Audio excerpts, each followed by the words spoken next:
And welcome back to the Daily News. Jon Rembold has joined us. He is the director of the Hilton Head Airport. As you know, exciting news came from the state, $12 million additional funding for the terminal project, which is overall $53 million.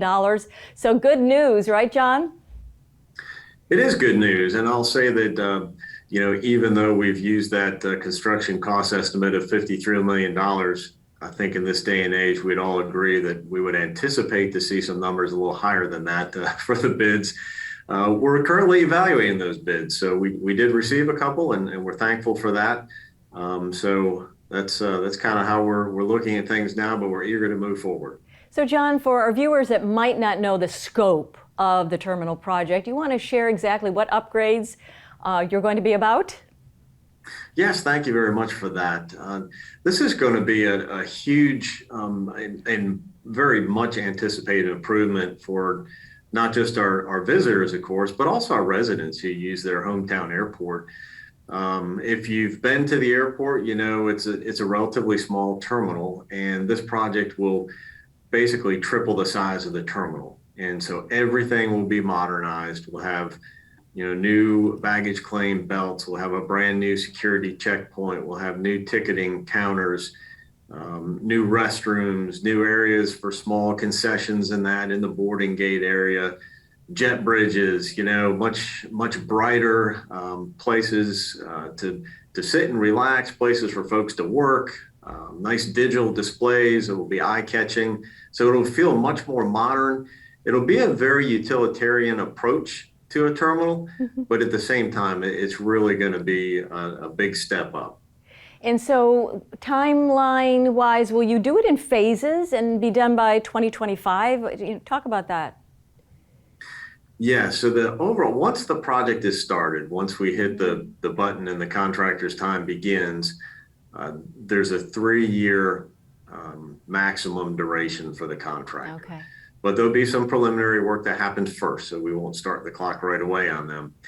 And then we do anticipate the project being executed in phases because the existing terminal will have to continue to operate while the construction is taking place. So there'll be a little bit of a delicate dance there for a while as we move people around, and we'll change some signage to make sure people know where to go, and probably a few pardon our dust signs as well. But we'll get through it. I think everybody's going to like this so much that they won't mind bearing with it for just a while. It is so exciting. And now, Jon, I can't let you go without asking you about the national news. Of course, we're moving into the 4th of July weekend, but all we hear about are delays and cancellations and airports swamped with people, particularly the large city airports. So how are we doing in Hilton Head? Are we getting delays and cancellations? Are we pretty much on time and on task?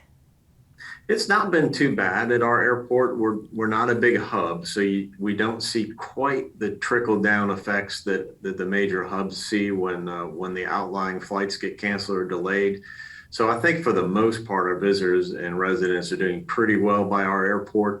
Every now and again at this time of year, you do have weather-related delays, but we really haven't been in too bad shape with that either. So I think for the most part, our folks are arriving pretty happy and then not having to wait too long to board their aircraft to depart. And so would you suggest also that it be kind of that you go with a nonstop from your airport that probably would secure that you're not going to have any problems? That's how I prefer to travel. Mm-hmm. I'm a big fan of nonstop, and really that's the big pitch that we continue to make at the Hilton Head Island Airport, is that you can fly directly to the island.